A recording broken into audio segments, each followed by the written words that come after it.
Podcast kita kali ini berbicara tentang seseorang yang menderita sakit kanker. Tapi sekarang sudah divonis oleh dokter sembuh berkat asuransi. Siapa dia? Yuk ikuti terus. Inilah dia Ibu Teresia Lani. Apa kabar Bu Lani? Puji Tuhan, baik, terima kasih. Bu Lani ini manggilnya Bu Teresia apa Bu Lani nih?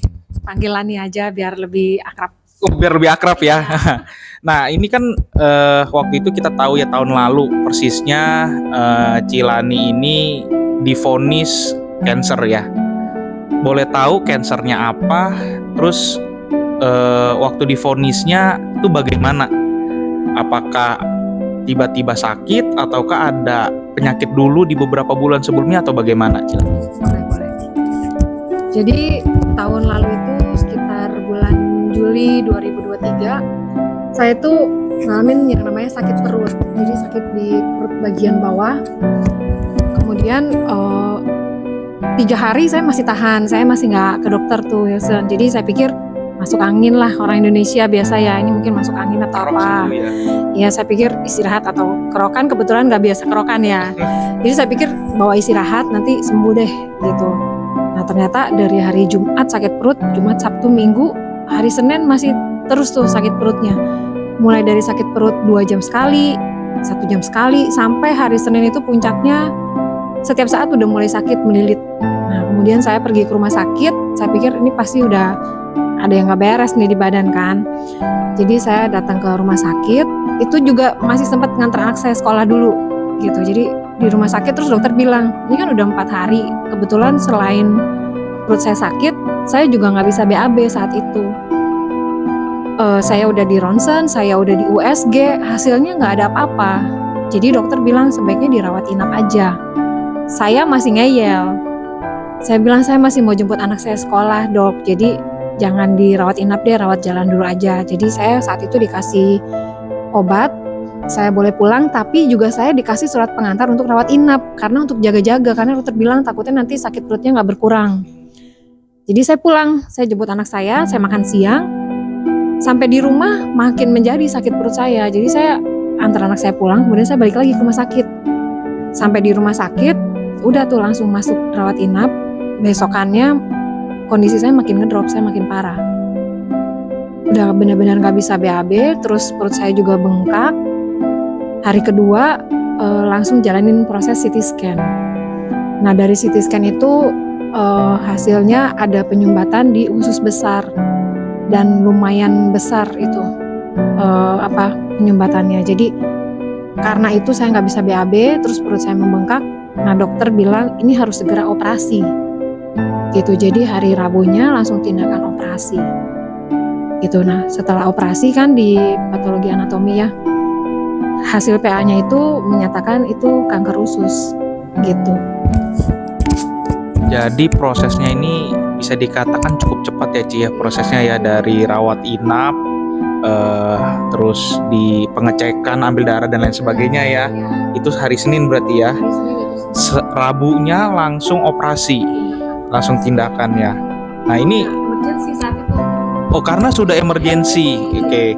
Nah ini saya agak menarik nih. Cici bilang kan tadi agak ngeyel ya, tanda kutip agak ngeyel nih.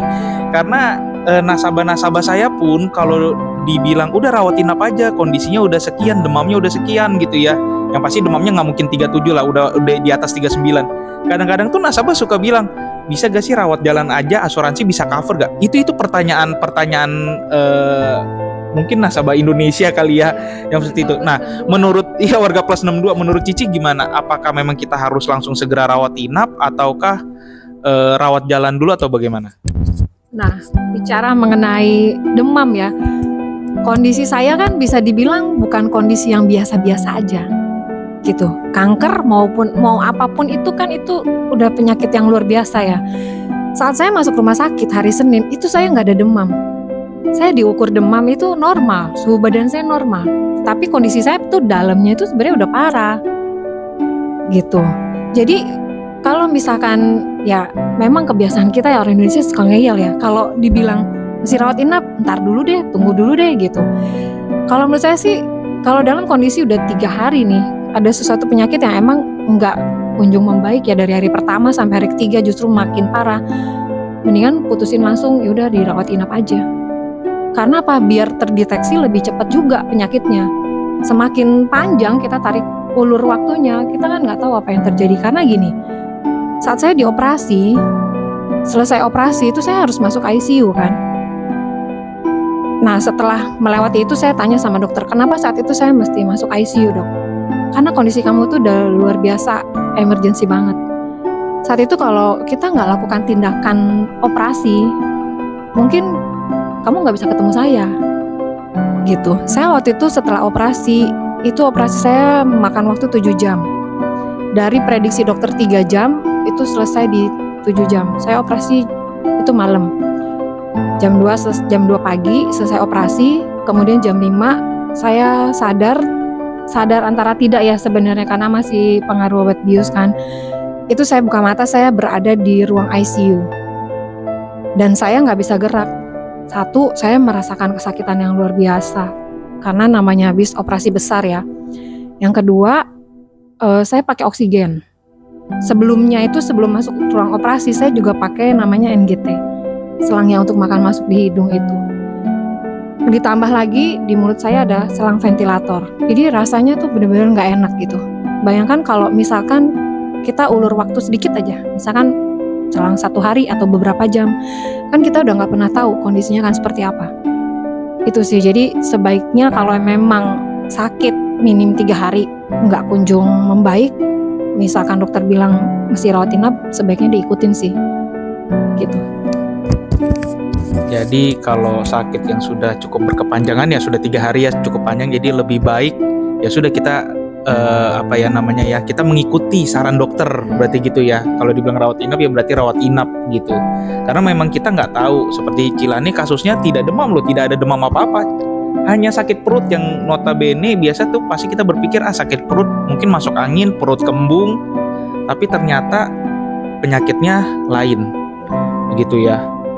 Nah, oke Ci. Waktu Cici tahu vonis dokter menyatakan Cici sakit kanker, bagaimana perasaan Cici? Perasaan saya campur aduk ya. Karena gini, gak ada satu orang di dunia pun yang happy dapat ini. Ini kan kayak jackpot ya, kalau saya bilang. Kalau kita dapat jackpot jalan-jalan ke Jepang misalkan, itu happy. Tapi ini dapat jackpot sesuatu yang apaan sih ini gitu ya. Bener-bener shock saat itu. Kayak aduh dunia gue udah runtuh deh gitu. Sempat itu kan saya dapat vonis itu setelah saya keluar dari rumah sakit Wilson. Jadi saya waktu operasi saya rawat inap kira-kira 7 hari, terus pulang 3 hari kemudian saya kontrol kan. Nah kontrol itu hasil PA saya udah keluar gitu. Nah selama penantian dari rumah sakit nunggu hasil PA aja udah deg-degan, ini apa nih gitu kan. Karena ada 2 kemungkinan, itu tumor biasa atau kanker. 3 hari saya check up. Waktu saya ketemu dokter, dokternya udah tarik napas. Yang sabar ya Bu, dia udah ngomong gitu. Wah, udah sesuatu yang gak enak nih kan. Ini hasil PA-nya bilang kanker usus stadium 2. Di situ saya lemes sejadi-jadinya. Saya waktu itu duduk di kursi roda karena kan masih masa pemulihan pasca operasi. Jadi, saya udah lemes banget. Tensi saya waktu datang di rumah sakit normal 120. Saat itu tensi saya 160 langsung naik. Jadi shock gitu loh. Berasa bener-bener udah dunia udah runtuh banget. Udah selesai deh hidup gue kayaknya gitu. Gitu terus apalagi saat malam udah pulang nih dari rumah sakit malam. Lihat anak tidur, lihat suami tidur. Yang ada di pikiran tuh gini, Tuhan besok aku bakal ketemu lagi gak sama mereka? Apakah ini udah terakhir buka mata gitu? Jadi sempet yang namanya kalau mau tidur itu takut, besok gue bakalan masih ada gak sih? Besok gue bakalan masih lihat anak sama suami gue gak sih? Gitu, karena benar-benar penyakit ini tuh sesuatu yang luar biasa. Banyak yang takut gitu, termasuk saya juga takut drop ngedown gitu. Kayak gitu sih perasaannya. Jadi perasaannya campur aduk ya Ci ya. Emang saya pun punya temen yang sakitnya kanker juga seperti Cici ya, kanker usus berarti ya. Nah ini ya sekarang sudah almarhum. gitu loh. Jadi saya melihat Cici ini, kenapa saya minta Cici untuk bikin podcast, karena menurut saya suatu inspirasi ya. Cancer usus yang notabene-nya kan harus kemo dan lain sebagainya, tapi di tengah-tengah proses itu Cici berjuang ya, sekarang bisa dinyatakan sehat ya. Ya, puji Tuhan ya. Saat divonis kita udah ngedrop nih ya sebagai pasien kanker ya. Terus habis itu kan nggak stop sampai situ. Ada treatment yang harus dilakukan, pengobatannya harus dilakukan apa? Waktu itu saya cari dari Google. Kalau kemo itu obatnya apa sih, efeknya apa sih, terus apa-apa yang mesti disiapin sebelum dan sesudahnya. Dan itu benar-benar bikin takut gitu. Aduh, nanti kalau di kemo rambut rontok lah, kulit gosong lah, hitam-hitam, efek dari obat. Banyak deh yang bilang kalau kemo nggak boleh ketemu anak beberapa hari setelahnya gitu. Sedangkan gimana ya, namanya kita punya anak, punya suami, terus dalam kurun beberapa hari nggak ketemu, rasanya gimana kan? Tapi ya udah, saya jalanin semuanya. Saya cuman pikir, Tuhan, kalau Tuhan suruh saya, Tuhan kasih ini penyakit buat saya percaya Tuhan pasti akan kuatin saya juga. Dari informasi yang saya kumpulin itu begitu menakutkan yang namanya kemoterapi itu. Belum juga dari segi biaya. Kemo itu biayanya nggak sedikit. Kita nggak bicara uang 10-20 juta, tapi di atas itu. Gitu. Jadi belum secara mental, belum fisik yang kehajar, belum lagi finance juga gitu. Jadi benar-benar menakutkan sih gitu. Waktu itu saya cuma bilang, Tuhan, saya jalanin kemo. Saya mau siapin hati untuk jalanin kemo, tapi tolong beri saya kekuatan. Nggak apa-apa deh, rambut saya habis rontok, nggak apa-apa. Yang penting jangan kasih saya mual, supaya saya tetap bisa masuk makanan, jadi kondisinya nggak ngedrop, itu aja. Tapi berjalannya kemo pertama, kemo kedua, nah mulai deh rambut saya rontok. Di situ saya ngedrop lagi, saya down banget. Walaupun sebelumnya udah bilang nggak apa-apa rambut saya rontok, tapi saat saya ngalamin itu, ini rambut nggak perlu dipegang, dia bisa rontok dengan sendirinya. Iya, berguguran, nggak cuma satu helai, bisa segenggam gitu. Mungkin kalau orang hanya membayangkan, pada saat itu saya membayangkan nggak apa-apa lah rambut rontok nanti tumbuh lagi. Tapi saat kita ngalamin itu, ini rontoknya nggak cuma 1 dan 2, banyak. Itu sedih, drop lagi, di situ saya down lagi, meraung-raung, tapi ya itu proses yang harus saya jalanin. Tapi puji Tuhan saya dapat melaluinya. Secara finansial saya dapat lewatin, secara mental puji Tuhan banyak saudara, teman-teman, tetangga, rasa saudara, semua yang support saya. Ya itu aja sih. Nah, kalau tadi saya menggarisbawahi nih, dapat dukungan juga dari teman ya, dari saudara. Nah, bagaimana menurut Cici ini dukungan teman-teman Cici, saudara-saudara Cici itu bagaimana? Terutama suami dan anak. Karena Cilani ini anaknya masih SD ya, baru kelas 5. Saat itu kelas 4 ya. Saat itu kelas 4 dan tetap mesti bersekolah, nggak mungkin minta libur kan. Mau bilang, Miss, ini mama saya lagi kemo kan nggak mungkin ya Ci ya. Tetap harus jalani sekolah. Nah, bagaimana dukungan keluarga dari suami, dari anak, keluarga? Dukungan dari suami dulu ya, yang orang paling dekat di dalam hidup saya. Suami saya tuh dukungannya full banget. Kalau ada angka 1000 min 1000. Angka 1000 min 1000. Jadi biasa yang ngurus anak itu saya, persiapin mau sekolah, makan, baju seragam, ingetin dia agenda sekolah segala macam, semua saya. Tapi saat saya divonis itu kan boro-boro ya saya mau ngurusin itu. Saya kadang-kadang ngurus diri sendiri aja tuh udah ngedown duluan.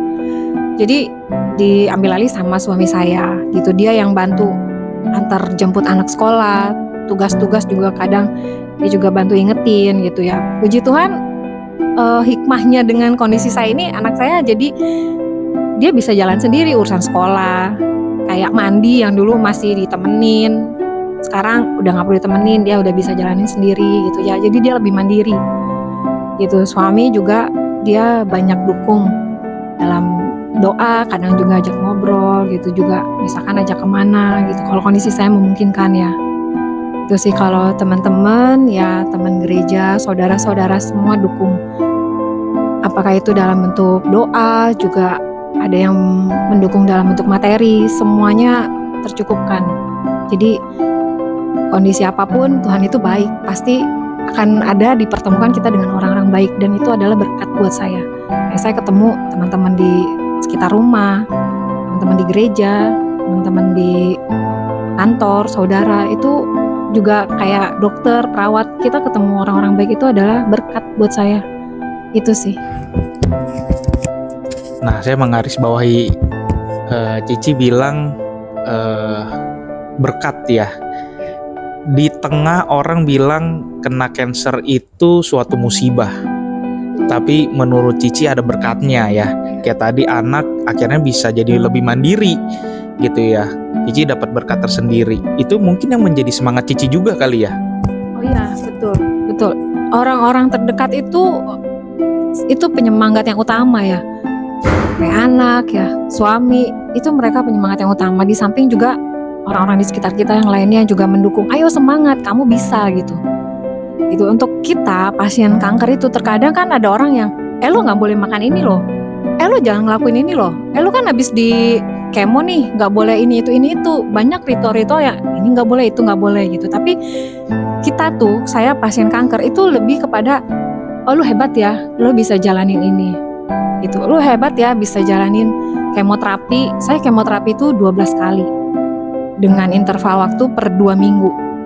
Saat kemo itu pasti ngedrop dan sensi banget gitu. Orang bilang kayak senggol bacok gitu loh Wilson. Jadi kalau pas lagi kemo tuh bener-bener mungkin karena udah kondisi sakit, kita dihajar obat kemo, ngedrop kan badan. Ntar ada yang ngerasa mual lah, gak bisa makan gitu. Bisa makan sedikit aja tuh udah puji Tuhan banget, bersyukur banget gitu. Ada lagi orang, lo gak boleh makan ini, makan itu ya gitu. Terus apa yang kita mesti makan gitu. Kadang-kadang kan orang pengetahuannya minim, jadi gak boleh makan ini itu gitu. Padahal kan kalau iya gak begitu. Kadang ada juga, nih makan, datang nanti temen nih datang, Ci boleh makan ini nggak? Makan aja, semua balik lagi suasana hati kita gimana, happy nggak, kita jalanin aja dengan happy gitu. Karena kemo itu benar-benar ngehajar mental juga gitu. Jadi ya tetap selalu bersyukur sih dengan kondisi apapun.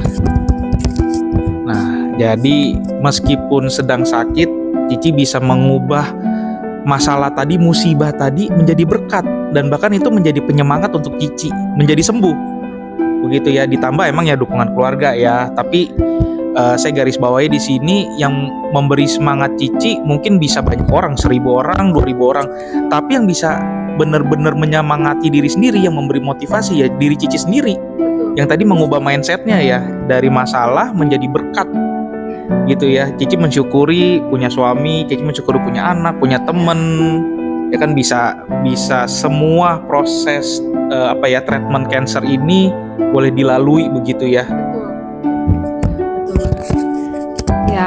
Ya benar yang Wilson tadi bilang. Selain dukungan orang-orang sekitar, kita juga harus punya sikap hati yang mungkin harus menerima kondisi dulu ya pertama. Ya nggak ada kan orang yang mau terima itu, tapi ya udah dikasih, ya udah terima, jalanin proses yang harus dijalanin, kemoterapi kah atau pengobatan yang lain, ya jalanin aja dengan tetap bersyukur gitu. Kan kita juga nggak bisa menolak, Tuhan udah kasih itu kita nggak bisa menolak. Masa giliran Tuhan kasih sakit terus kita mau menolak? Tapi pada saat Tuhan kasih berkat yang enak-enak deh istilahnya ya, kita nggak pernah bilang jangan deh Tuhan, kan nggak ada kayak gitu. Jadi harus imbang gitu. Jangan cuman yang enak, kita bersyukur. Apapun kondisinya ya tetap bersyukur, tetap jalanin aja, berdamai dengan kondisi kita. Ya, jadi memang tidak ada satu manusia pun di planet bumi ini yang berdoa, Tuhan kasih saya penyakit ya. Nggak ada ya Ci ya.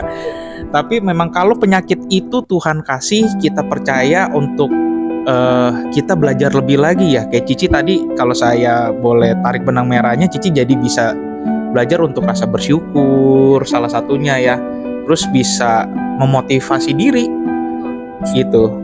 Jadi untuk yang sekarang sedang menderita cancer, yuk sama-sama kita belajar, kita ubah mindset ya. Itu saya yakin nggak mungkin Cilani dalam 1 hari udah bisa dapetin itu gitu loh, nggak mungkin ya kan. Pasti itu proses yang Cici lalui. Sekarang Cici bisa berbicara di sini karena proses itu sudah Cici lewati ya kan. Nah, Ci, boleh gak Ci? 1-2 kata kasih semangat ke yang sekarang yang menonton podcast ini yang sedang menderita sakit kanker. Oh iya, boleh. Buat teman-teman di luar sana yang sedang berjuang untuk pengobatan kansernya, tetap semangat, tetap percaya bahwa Tuhan mengizinkan kita untuk terima penyakit ini bukan tanpa alasan. Yang pertama adalah karena kita tuh orang-orang kuat. Itu. Yang kedua, Tuhan gak pernah sekalipun ninggalin kita. Itu, bayangin misalkan kita berada dalam hutan yang gelap nih ya. Terus kita merasa sendiri, itu udah pasti. Tapi percayalah, Tuhan ada di depan kita. Dia yang memimpin jalan kita, langkah demi langkah kita. Jangan pernah menyesali kondisi atau jangan pernah menyalahkan kondisi. Gak ada gunanya kita menyalahkan kondisi. Yang penting adalah terima kondisi itu, tetap bersyukur karena Tuhan pasti punya maksud yang baik atas kondisi kita itu. Itu aja. Ya. Nah, sekarang saya mau bertanya sama Cici tentang finansial. Kalau tadi Cici bilang kan secara finansial ya Cici tadi sebut itu bisa dilalui. Ini kita disclaimer dulu ya, suami Cici ini baru buka usaha. Bukan usaha ini udah 10 tahun atau udah 20 tahun ini berjalan dan udah autopilot. Bukan begitu ya, ini baru buka ya kan setelah Covid ya. Usaha ini baru buka dan Cici juga sudah bekerja secara cash flow keuangan. Ini Cici jadi masalah nggak? Karena Cici pengobatan ini pakai asuransi. Seandainya Cici tidak punya asuransi, cash flow akan terganggu gak sih? Itu yang pertama. Yang kedua, total Cici treatment cancer sampai sekarang ini dari awal ini udah berapa yang sudah dikeluarkan ya, asuransi ataupun Cici yang secara pribadi bayar? Untuk masalah finansial ya, puji Tuhan saya ada asuransi. Ya, asuransi ini menurut saya sangat-sangat membantu ya, karena kita tarik mundur ya, tahun 2023 saya divonis sakit itu nggak ada aba-aba jelasan. Jadi mendadak banget gitu. Nah, dalam kondisi mendadak itu operasinya aja saat itu 150 juta. Gitu. Wow banget, angkanya fantastis. Dan seperti yang Wilson tadi bilang, kondisi kita tuh, suami saya juga masih merintis usaha. Saya bekerja karyawan biasa aja. Angka 150 juta buat kami itu sangat besar. Wow banget, gila banget deh itu angka. Jadi kalau misalnya saat itu nggak ada asuransi, udah pasti kita akan jual aset yang ada. Yang pertama, kalau misalkan itu kurang, pasti kita akan minta bantuin ke saudara-saudara. Itu udah pasti. Tapi puji Tuhan saya waktu itu di cover asuransi. Dan juga saya ketemu agennya yang full support. Dia yang bantu saya masuk ke rumah sakit, terus saya upgrade kamar segala macam, terus approval semua juga dia bantu gitu. Saat itu kalau saya nggak ada asuransi, mungkin saya mungkin nggak tahu ya masih ada atau nggak saat ini. Yang kedua, mungkin saya akan pilih jalan untuk BPJS. Yang mana saya pernah ngalamin waktu papa saya almarhum itu sakit, beliau pakai BPJS. Saya nggak bisa bayarin beliau asuransi karena secara usia udah banyak. Jadi saya urus papa saya pakai BPJS, yang mana itu mesti kita punya stok sabar yang luar biasa. Kita punya stok sabar yang luar biasa. Ya namanya kita berobat gratis ya, harus benar-benar sabar gitu. Sedangkan kondisi saat itu saya tuh nggak memungkinkan untuk yang namanya sabar. Itu aja dokter udah bilang telat sedikit aja lewat nih gitu. Itu operasinya aja tahun lalu itu habis 150 juta. Habis itu selain PA, patologi anatomi itu saya sempat cek namanya genetik. Jadi sel kanker saya ini berasal dari mana. Itu juga angkanya lumayan di bawah 10 jutaan. Nah, habis itu 1 tahun kemudian bulan Juli tahun ini saya operasi lagi yang kedua. Di situ saya operasi angkat rahim juga karena ada kista di situ, jadi dokter saranin lebih aman mendingan diangkat semuanya. Karena udah ada riwayat kanker kan. Yang kemarin itu hampir 200 juta. Itu 11 hari saya dirawat yang bulan Juli tahun 2024 ini. Kemudian kemoterapi. kemoterapi yang pertama itu hampir 40 juta. Itu kemoterapi yang pertama. Kemudian selang 2 minggu saya masuk kemoterapi yang kedua. Itu angkanya nggak kurang dari 20 juta, sekitar 20 juta something sampai 30 jutaan. Itu kali 12 deh. Itu. Belum lagi saat di kemoterapi itu pasti kondisi kita ngedrop. Saat itu kondisi saya tuh HB saya turun, trombosit saya turun. Jadi dokter kasih saya obat untuk naikin trombosit. Karena kalau trombosit dan HB saya belum di angka normal, saya nggak boleh lanjut kemo. Karena bisa bahaya, nanti makin ngedrop. Dokter kasih saya obat untuk naikin trombosit. Sehari itu minum 3 butir, 1 butirnya itu obatnya 700.000. Itu. Nah itu saya nggak bisa hitung deh, karena dari 12 kemo itu, kemoterapi ke 9, 10, 11, 12, 4 kemoterapi yang terakhir itu saya selalu makan obat itu. Karena ngedrop terus kondisinya. Itu, puji Tuhan lagi saya nggak sampai ngalamin yang namanya leukosit turun.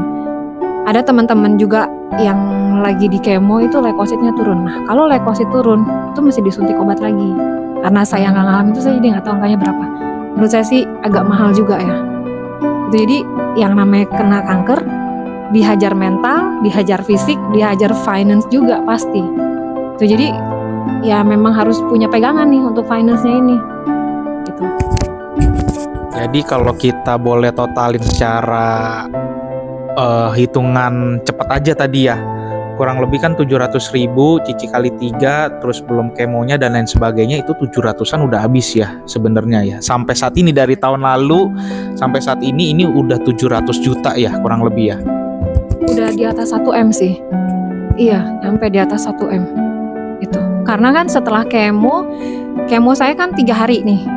Kemo saya 3 hari, terus setelah lepas kemo kan setiap minggu itu ada periksa darah lah, ada nanti CT scan. Jadi di kemo 50% selesai kemo itu masih CT scan. Itu CT scan kan juga biayanya lumayan mahal. Belum lagi biaya dokter onkologi itu kan juga lumayan mahal, 750.000 ya waktu itu. Itu jadi ya 1M lebih lah dalam kurun waktu 1 tahun nih udah dihabisin ya. Nah, saya suka mendapati calon nasabah bilang, ngapain sih limitnya besar-besar? Sakit kan paling cuma berapa ratus juta juga udah sembuh katanya. Ngapain sih? Sekarang kan asuransi ada booster ya, booster limit ya. Buat apa sih katanya? Nah, dari pengalaman Cici gimana? Itu terpakai semua ataukah hanya untuk akal-akalan asuransi ya? Gak ada sih yang namanya akal-akalan ya selama saya jadi nasabah asuransi. Saya kebetulan nasabah asuransi itu lebih dari 10 tahun Wilson. Jadi memang dari awal saya kerja, saya tuh udah melek asuransi istilahnya. Jadi memang buat saya itu penting. Karena dulu mama saya juga sakit kanker kan. Jadi buat jaga-jaga nih, saya udah buka semenjak saya mulai kerja tuh saya udah buka asuransi. Karena menurut saya itu penting gitu loh. Booster saya juga udah ambil booster dan itu sangat ngebantu. Karena namanya penyakit kanker itu kita nggak tahu ya nih, kayak saya 1 paket, kebetulan ya puji Tuhan dengan 1 paket kemo 12 kali itu udah bersih gitu. Tapi kan kanker itu nggak stop hanya selesai kemo terus selesai. Kita masih ada maintain lagi setiap berapa bulan. Kayak saya ya 3 bulan sekali itu saya mesti CT scan, 6 bulan sekali periksa darah, 1 tahun sekali saya mesti kolonoskopi gitu. Itu dengan kondisi baik-baik aja istilahnya. Tapi kalau misalkan tiba-tiba dapat jackpot lagi kan kita nggak tahu, bukannya mengharapkan ya, tapi kan sebagai saya yang udah divonis kanker kan kita juga masih prepare itu gitu. Kalau nggak ada booster nanti limitnya udah habis, kita kan mesti keluarin duit lagi sendiri gitu. Kalau misalkan bicara hanya penyakit biasa, flu, diare katakan gitu ya, itu mungkin bicara 100 juta udah gede banget ya. Tapi kan sekarang banyak penyakit yang berat-berat. Kayak kanker aja deh, itu makan biayanya lumayan banget gitu. Kalau memang mungkin ada orang-orang yang merasa, oh duit gue banyak Wilson, jadi gue gak butuh deh gitu. Saya juga ada temen yang gak ada asuransi, terus sakit, sampai jual aset segala macem gitu. Kan apa ya, sedih gitu rasanya. Saya aja yang ngalamin kayak gini, ada asuransi itu saya mikir, ya ampun gila, ini duitnya banyak banget. Udah kayak air gitu loh, mengalir terus. Coba kalau misalkan nggak ada asuransi, nggak ada booster, kan kita mesti cari-cari lagi, which is itu juga nggak ekspres. Kayak misalkan kita minta bantuan nih, atau kita jual aset, kan nggak mungkin dalam saat itu juga ada, butuh waktu lagi gitu. Ya, jadi asuransi ini limitnya ya, maksudnya ya emang benar-benar perlu banget ya sebenarnya ya.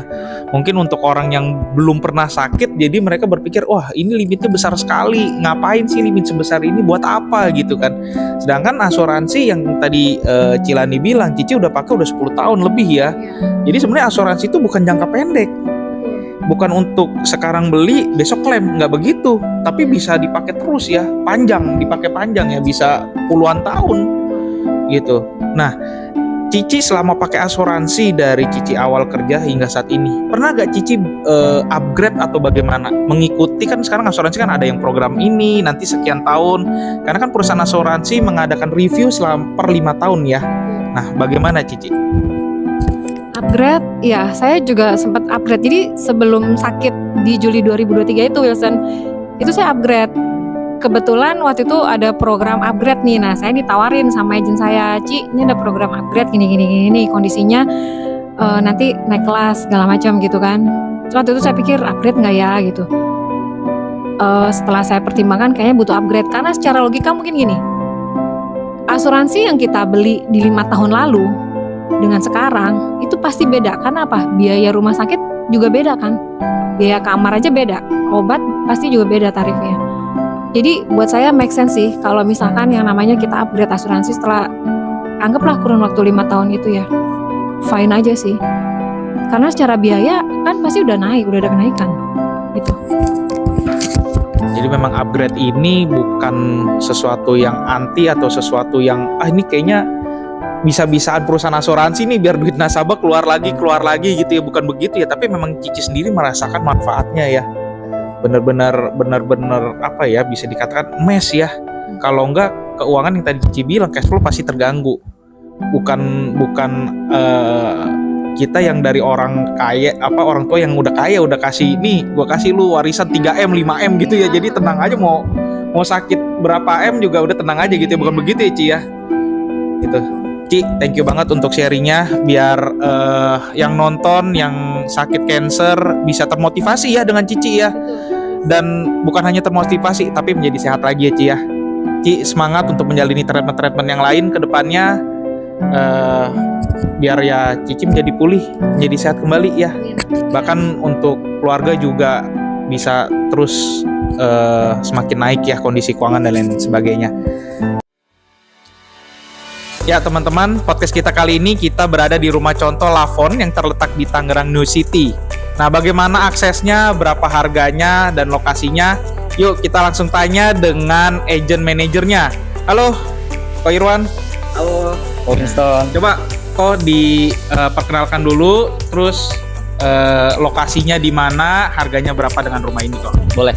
Yuk. Halo teman-teman semua, perkenalkan dengan Irwan, agent manager dari Lafon Swan City. Nah, buat teman-teman nih yang mau punya rumah sultan bergaya Eropa dengan French design eksklusif dari 56 unit, hanya 32 unit yang punya view danau langsung nih teman-teman nih. Dan di sini ya Ko Winston ya, ini bukan rumah show unit, melainkan ini real unitnya. Wow. Jadi apa yang kita jual ini benar-benar udah ready unit teman-teman semua. Jadi di sini lengkap dengan furniture-nya semua full furnish, lengkap dengan isinya, itu bisa dibawa pulang semua. Langsung dapat. Ya. Wow. Iya. Jadi tinggal bawa koper aja nih buat teman-teman yang pengen punya rumah sultan bergaya Eropa ini. Nah, ini kita punya luas bangunannya di 230, luas tanahnya di 178. Jadi besar banget ya, Ko ya.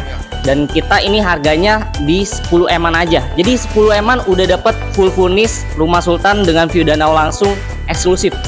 Limited edition banget.